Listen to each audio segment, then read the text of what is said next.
Hi everyone. তো চলো আজ একটু সেলফ মেকআপ করি। আজকে ছিল ক্লাসে সেলফ মেকআপ।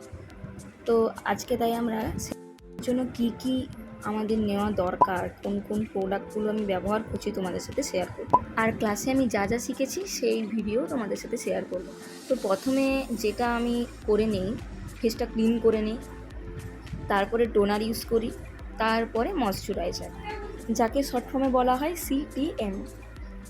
সি মানে ক্লিনজার, টি মানে টোনার, আর এম মানে ময়শ্চারাইজার। তো তারপরে আমি ইউজ করি এটা মিক্স ড্রপের মতো করে নিয়ে ফেললাম। যতটা দরকার মানে মিনিমাম যতটা দরকার ততটাই নিতে হবে, তার থেকে বেশিও না কম না। তাই হতে মেখে নিলাম। এটা ইউজ করার পরে স্কিনটা কি সুন্দর অয়েলি অয়েলি হয়ে গেছিলো। আর হ্যাঁ, স্কিনটা কত গ্লো করছে তাই না? আচ্ছা, এটা রেকর্ডেড ছিল, তো এটা প্রাইমারেরও কাজ করে। দেন আমি কনসিলার ইউজ করি। তো কনসিলারটা আমার ফেসের যেই টোনটা তার থেকে 2 শেড ডার্ক ইউজ করব। তো কনসিলারটা ইউজ করার পরে আমি ভালো করে ব্লেন্ড করে নেব। আমার ফেসে খুব একটা ডার্ক সার্কেল নেই বলতেই পারো, কিছু কিছু জায়গায় আছে, সে তেমন বেশি নেই। তোমার ফেসে যেখানে যেখানে ডার্ক পয়েন্টগুলো আছে, ডার্ক সার্কেলগুলো আছে, সেগুলো ঢেকে নিবে ডার্ক কালারের কনসিলার দিয়ে। এই কনসিলারটা ছিল রিকর্ডের। তোমার যেটা স্কিন টোনের সেই কনসিলারটা দিয়েও তুমি ফাউন্ডেশনের কাজ করতে পারো। তো যাই হোক, কনসিলার ইউজ করার পরে আমি ভালো করে ব্লেন্ড করে নিলাম। যাই হোক, ব্লেন্ড করার পরে আমি স্কিন টোনটা বুঝতে পারছিলাম না কোনটা আমার লাগবে। তারপর আমাদের যে ম্যাডাম মমিতা দি, তো সেই আমাকে স্কিন টোনটা চুজ করে দেয় যে এটা ইউজ কর, এটা মিডিয়াম টোনের। তো আমার স্কিনটা মিডিয়াম টোনেরই, মিডিয়াম টু ফেয়ার। তো কনসিলারটা ইউজ করলাম, করার পরে ভালো করে ব্লেন্ড করে নেবো। একটু ড্রাই হয়ে গিয়েছিল তাই আমি একটু ফিক্সার ইউজ করে নিয়েছিলাম আবার ঘুরে। তারপর আমি ব্লেন্ড করলাম, ভালো করে ব্লেন্ড করলাম। ভালো করে ব্লেন্ড হয়ে গেছে দেখতে পাচ্ছ। তারপরে আমি ব্লাশার ইউজ করব।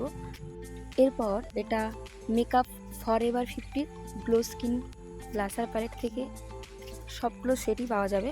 এটা থেকে আমি কন্ট্রোল করে নিলাম। আমার কন্ট্রোল করতে খুব ভালো লাগে, যেহেতু ফেসটা আমার রাউন্ড ফেস, তাই আমি চাইছি ফেসটা একটু ছোটো যাতে লাগে।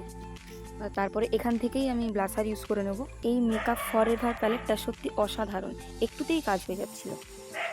বেসটাকে সুন্দর করার জন্য আমি আইম্যাজিকের লুজ পাউডার নিয়েছিলাম, তো যাতে চোখের তলাতে যে লাইন্সগুলো পড়ে ওই লাইন্সগুলো না পড়ে।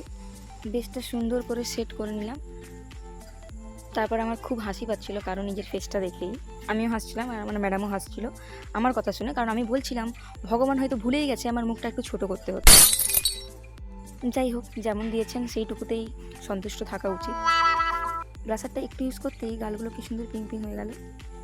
জানি না ভিডিওতে কতটা বোঝা যাচ্ছে, তো সামনে থেকে ভালোই বোঝা যাচ্ছিল। যেহেতু সেলফ মেকআপ করছিলাম তাই আমার আই মেকআপটা যাতে একটু নিউড হয় সেই কালারগুলো শ্যাডোগুলো নিচ্ছিলাম। একটু ডার্ক কালারগুলো, ব্রাউন কালার, তার সাথে মিক্সড করে আর একটা কালার ইউজ করে তারপরে ভালো করে ব্লেন্ড করব। ব্লেন্ড হয়ে যাওয়ার পরে আমি যাতে আই মেকআপটা একটু স্মোকি লাগে তাই ব্ল্যাক কালার দিয়ে স্মাচ করে দিয়েছি। আমি ভালো করে পারছিলাম না, দিদি তাই ঠিক করে দিয়েছিল, সেট করে দিয়েছিল। এই ফরএভারের মাস্কারাটা অসাধারণ। তারপর হ্যাঁ, মেকআপটাকে সেট করার জন্য মেকআপ সেটিং স্প্রে ইউজ করেছিলাম, সেটা ভিডিও নেওয়া হয়নি। দেখতে পাচ্ছ মেকআপটা ডান, কেমন লাগছে তোমরা জানাবে। এইভাবে প্রত্যেকদিন ক্লাসে আমি কী কী শিখছি তোমাদেরকে আপডেট দেবো। ভিডিওগুলো ভালো লেগে থাকলে একটা লাইক কমেন্ট শেয়ার। জানি না শিখতে পারবো নাকি, তাও চেষ্টা চালিয়ে যাচ্ছি, চেষ্টার কোনো শেষ নেই। আর হ্যাঁ, কিছু ছবি অ্যাড করে দিলাম। আমাকে কেমন লাগছে কমেন্টে জানাবেন। আজকের মতো আসি, টাটা, দেখা হচ্ছে নেক্সট ভিডিওতে।